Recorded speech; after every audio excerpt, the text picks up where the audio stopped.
Assalamualaikum warahmatullahi wabarakatuh. Selamat pagi. Bagaimana kabar kalian hari ini? Sehat? Ya, alhamdulillah. Baik, hari ini kita akan belajar tentang struktur dan kebahasaan teks tanggapan. Nah, sebelum kita masuk ke dalam pembelajaran, marilah kita berdoa menurut kepercayaan masing-masing. Semoga pembelajaran hari ini diberikan kemanfaatan pada kita dan dalam kehidupan kita sehari-hari. Baik, berdoa mulai.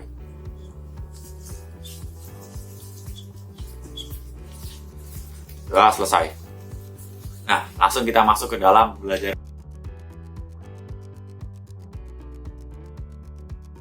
Ya. Struktur dan kebahasaan teks tanggapan. Nah, tujuan pembelajaran kita hari ini yaitu siswa dapat menganalisis struktur teks tanggapan dan siswa dapat menganalisis aspek kebahasaannya. Langsung saja kita masuk. Nah, struktur teks tanggapan itu ada 3, yaitu konteks, deskripsi, dan penilaian. Nah, di dalam konteks ini berisi tentang apa yang ditanggapi, apa yang akan ditanggapi. Kemudian di mana dan kapan peristiwa ini terjadi, kemudian peristiwa tentang apa. Nah, di dalam konteks ini bahasanya yaitu bahasa deskriptif atau menjelaskan. Biasanya di dalam konteks ini penggambarannya bisa berupa paragraf atau bisa juga berisi dengan poin-poin. Nah, dan di struktur yang kedua yaitu deskripsi juga sama, bahasanya deskriptif, namun isinya itu berbeda. Nah, jika konteks ini berisi tentang apa yang akan ditanggapi, di mana, kapan, peristiwa tentang apa. Nah, di bagian deskripsi ini menceritakan atau berisi tentang apa dan bagaimana sesuatu dapat terrealisasi atau dihasilkan. Nah, ini berisi tentang latar belakang kenapa sebuah karya ataupun sesuatu bisa dihasilkan. Bahasanya juga sama, deskriptif. Kemudian struktur teks tanggapan yang ketiga yaitu penilaian. Penilaian ini berisi tentang apa yang kita pikirkan tentang hal tersebut. Apa yang kita pikirkan tentang hal tersebut. Nah, di sini pada bagian penilaian, struktur yang ketiga penilaian, itu kalimatnya itu kalimat penilaian. Kalimat penilaian ini biasanya terdiri dari 3, bisa berupa kritikan, bisa berupa pujian, ataupun bisa berupa saran. Kemudian kita perhatikan contoh teks tanggapan ya. Di sini pelukisnya namanya Avandi. Tahun karya 1981. Judul Kebun Cengkeh, media cat minyak. Nah, kita baca dulu ya. Sebuah karya seni kelas tinggi dari sang pelukis Maestro Avandi melukiskan sebuah pemandangan alam perkebunan cengkeh. Area perkebunan berbukit yang masih alami tampak terlukis. Dihadirkannya figur manusia sebagai objek pendukung, tetapi inti dari lukisan yang menunjukkan adanya aktivitas kehidupan yang menyatu dengan alam. Ekspresi goresan khas Avandi terlihat unik yang menjadikan lukisan ini istimewa. Seperti pada kebanyakan lukisan Avandi yang selalu menempatkan matahari sebagai bagian dari objek utama, tetapi dalam lukisan ini penempatan matahari tampak unik, seolah sang pelukis mengambil perspektif posisi di balik matahari. Tampak dalam lukisan matahari tidak di balik bukit, tapi di atas bukit dan menutupi bagian bukit. Keunikan ini mungkin hanya dimiliki oleh Avandi sebagai cara sudut pandang dia dalam berekspresi, di mana kualitas imajinasinya sebagai seorang pelukis maestro ternama. Nah, dari teks tanggapan di layar, itu kalian bisa analisis tidak? Mana bagian konteks, mana bagian deskripsi, dan mana bagian penilaian. Bisa? Nah, kebetulan pada teks tanggapan yang berjudul Kebun Cengkeh ini, antara bagian deskripsi dan penilaian itu bergabung menjadi satu paragraf. Nah, kita simak pada teks ini. Bagian konteks itu berada pada bagian awal.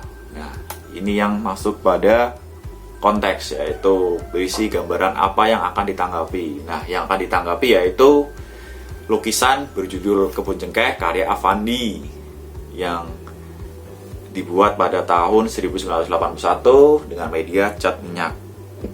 Nah, mana yang bagian penilaian, struktur yang bagian penilaian, yaitu pada ini. Ekspresi goresan khas Affandi terlihat unik yang menjadikan lukisan ini istimewa. Jadi pada bagian struktur penilaian ini berisi tentang apa yang kita pikirkan tentang sesuatu yang akan kita tanggapi. Nah, si penikmat seni ini memberikan pujian pada lukisan Affandi, yaitu dengan memberikan penilaian, yaitu ekspresi khas Affandi ini unik dan istimewa. Nah, bagian atas dari ekspresi ini merupakan sebuah deskripsi yang mendeskripsikan tentang lukisan dari Affandi. Nah, selanjutnya pada paragraf kedua, bagian penilaian ini dimulai dari keunikan. Nah, keunikan ini mungkin hanya dimiliki oleh Affandi sebagai secara sudut pandang dia dalam berekspresi, di mana kualitas imajinasinya sebagai seorang pelukis maestro ternama. Ini juga memberikan penilaian pujian bahwa sudut pandang dalam Affandi melukis itu khas dan unik imajinasinya dari seorang Affandi, yang mana Affandi ini sebagai seorang maestro pelukis ternama. Nah, di bagian atasnya juga merupakan deskripsi dari kebanyakan lukisan-lukisan dari Affandi seperti itu. Bisa dipahami ya. Kemudian yang selanjutnya yaitu ciri kebahasaan teks tanggapan. Nah, di dalam ciri kebahasaan teks tanggapan ini ada berbagai macam. Namun yang pertama yaitu kata rujukan. Apa itu kata rujukan? Kata rujukan yaitu keterangan lanjutan mengenai hal, acuan atau referensi. Nah, kata rujukan ini dibagi menjadi 3, yaitu kata rujukan benda, orang, dan tempat. Namun kita pertama-tama dulu masuk ke contoh ciri kebahasaan pada rujukan benda ya. Nah, kata rujukan benda ini ada 3 kata kuncinya, yaitu ini, itu, dan tersebut. Pastikan jika ada kata ini, itu, dan tersebut, itu pasti merupakan kata rujukan dari kalimat sebelumnya. Nah, kita perhatikan pada contoh yang pertama, yaitu langkah Dominion terhenti pada ajang Thomas Cup tahun 2019. Ini merupakan kali pertama pasangan ganda putra gagal meraih trofi. Nah, kata ini pada kalimat kedua ini merujuk pada Dominion pada kalimat pertama. Ini itu sama artinya dengan Dominion. Jika ini diganti Dominion juga bisa. Misalkan seperti ini. Langkah Dominion terhenti pada ajang Thomas Cup tahun 2019. Dominion merupakan kali pertama pasangan ganda putra ini gagal meraih trofi, seperti itu. Nah, contoh yang kedua yaitu kakak membeli handphone baru. Handphone itu dibeli dengan hasil jerih payah sendiri. Nah, kata itu merujuk pada handphone pada kalimat pertama. Ya. Kemudian contoh yang ketiga, lagu Terpesona menjadi viral karena digunakan sebagai yel-yel oleh pasukan kepolisian. Lagu tersebut pertama kali dipopulerkan oleh grup vokal Nazareth. Nah, kata tersebut pada kalimat kedua ini merujuk pada lagu Terpesona pada kalimat pertama. Bisa dipahami ya. Kemudian kita masuk ke kata rujukan yang kedua, yaitu kata rujukan orang. Kata kuncinya yaitu ia, mereka, dan beliau. Kita perhatikan contoh yang pertama. Tadi pagi adik bangun kesiangan. Ia terlambat masuk kelas. Nah, kata ia ini merujuk pada adik, kata adik, subjek adik yang bangun kesiangan. Kemudian contoh yang kedua, Melody, Nabila, Rora, dan Ayana muncul di panggung untuk pertama kalinya setelah keluar dari JKT48. Mereka muncul untuk mempromosikan film terbaru karya Hanung Bramantyo. Nah, kata mereka pada kalimat 2 merujuk pada Melody, Nabila, Rora, dan Ayana. Contoh yang ketiga, Presiden Indonesia Joko Widodo hadir di Pekalongan untuk meresmikan pembangunan jembatan Kesesi. Beliau langsung disambut oleh masyarakat yang antusias dengan kedatangan orang nomor 1 di Indonesia. Nah, Kata beliau pada kalimat kedua ini merujuk pada Presiden Indonesia Joko Widodo pada kalimat pertama. Jika beliau diganti ini menjadi subjeknya, bisa. Presiden Indonesia Joko Widodo hadir di Pekalongan untuk meresmikan pembangunan jembatan Kesesi. Presiden Indonesia Joko Widodo langsung disambut oleh masyarakat yang antusias dengan kedatangan orang nomor 1 di Indonesia. Selanjutnya, kata rujukan tempat.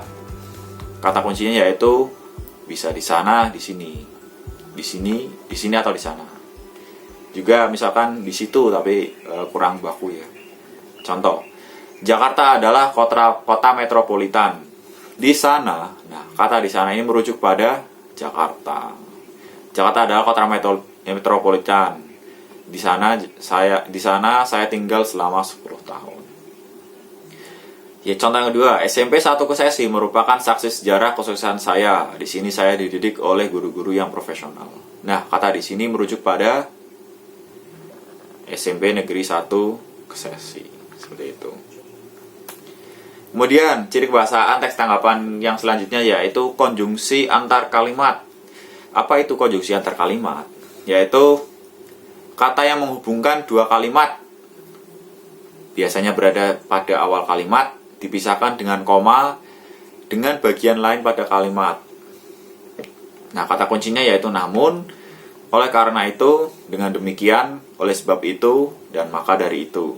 Contoh, usaha KPK dalam memberantas tindak pidana korupsi sudah sangat baik. Namun, usaha KPK akan semakin berat apabila partisipasi masyarakat masih rendah dalam hal pengawasan. Kata namun ini menghubungkan kalimat pertama dengan kalimat kedua, yaitu kalimat pertama usaha KPK bla bla bla dihubungkan dengan kata namun dengan kalimat kedua, yaitu usaha KPK akan semakin berat dan lain sebagainya. Di contoh yang kedua juga sama. Atap rumah kelas 3 SDN 2 Kelang Depok runtuh akibat kayu-kayu penyangga atap mulai rapuh. Oleh sebab itu, nah kata oleh sebab itu ini menghubungkan kalimat pertama dan kalimat kedua. Bisa dipahami ya. Kemudian ciri kebahasaan teks tanggapan yang selanjutnya ataupun yang ketiga yaitu bahasa yang deskriptif. Bahasa deskriptif itu memberikan penggambaran. Bahasa yang memberikan penggambaran secara jelas mengenai suatu hal. Nah, contohnya seperti ini. Jika pantai Nusa Penida diumpamakan sebagai sebuah permata, pesona yang dimiliki oleh pantai tersebut tak terkira indahnya. Sebuah pemandangan indah di sore hari dengan panorama cahaya matahari yang memantulkan cahaya kekuningan. Pasir putih berkilau, air laut biru muda, pohon kelapa melambai-lambai seakan mengundang para wisatawan untuk melihat kerlip indah permata dalam gambaran pantai Nusa Penida. Nah, ini menggambarkan tentang keindahan pantai Nusa Penida yang diibaratkan seperti sebuah permata. Kemudian ciri teks tanggapan yang selanjutnya yaitu kalimat aktif, yaitu kalimat yang subjeknya melakukan pekerjaan atau perbuatan. Contoh, rahasia Avandi sebagai maestro ternama yaitu selalu melukis dengan perasaan dan intuisi yang kuat. Nah, ciri-ciri kalimat aktif yaitu melakukan pekerjaan ataupun ada unsur kata kerja di sana. Nah, unsur kata kerjanya yaitu melukis. Biasanya kata kerja itu diawali dengan imbuhan me, yang artinya melakukan kegiatan yang aktif. Nah, me bertemu lukis itu menjadi melukis. Arti dari melukis yaitu melakukan kegiatan melukis. Sama seperti contoh yang kedua yaitu ayah dan kakek memancing tadi sore. Nah, kata kerjanya yaitu memancing. Subjeknya ayah dan kakek. Seperti itu. Nah, ciri kebahasaan teks tanggapan yang selanjutnya yaitu bahasa penilaian. Yaitu bahasa yang memberikan penilaian terhadap suatu yang berupa kritik, pujian, saran. Ingat, dalam bahasa penilaian itu pasti ada kritik, pujian, maupun saran. Contoh, ekspresi goresan khas Avandi terlihat unik yang menjadikan lukisan ini istimewa. Nah, di mana penilaiannya ini? Terlihat unik yang menjadikan lukisan ini istimewa. Nah, ini merupakan sebuah bahasa penilaian pujian. Karena ini memuji lukisan Avandi itu unik dan istimewa. Seperti itu. Ya, sekian pembelajaran kita hari ini. Semoga pembelajaran pada pagi hari ini bisa dipahami dan bisa bermanfaat untuk kehidupan kalian sehari-hari dan di sekolah ya. Sekian dari saya, mohon maaf apabila ada kesalahan tutur kata maupun perilaku Bapak yang salah. Bapak minta maaf. Sekian, wassalamualaikum warahmatullahi wabarakatuh.